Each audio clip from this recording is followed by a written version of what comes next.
भारतीय जनता पक्षाने शिवसेनेच्या पालिकेतील युती संदर्भात अद्यापर्यंत संभ्रम कायम आहे। उपमहापौर पदासाठी भाजपसोबत शिवसेनेने देखील उमेदवारी अर्ज भरलाय।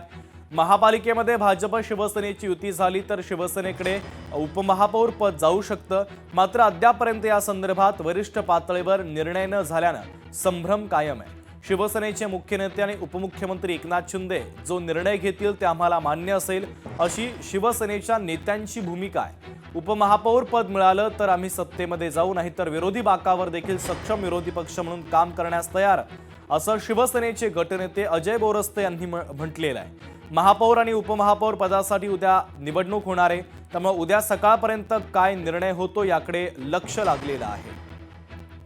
महेश महाले आमचे प्रतिनिधी या बातमीच्या संदर्भात अधिकचे अपडेट आपल्यापर्यंत पोहोचवतात ते महेश।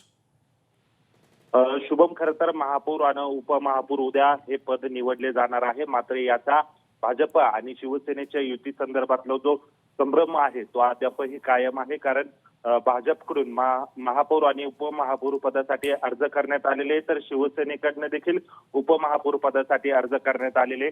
त्यामुळे भाजपचा जरी महापौर होणार असला तरी उपमहापौर पदाबद्दल अद्यापही संभ्रम कायम आहे।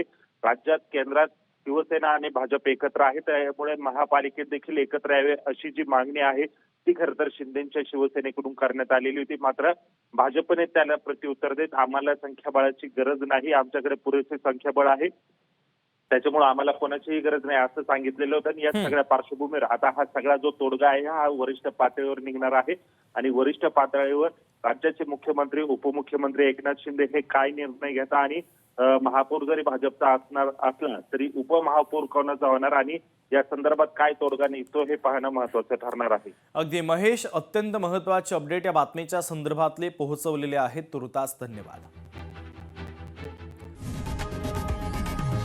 लोकशाही मराठी ऐका, पहा, जागरूक रहा।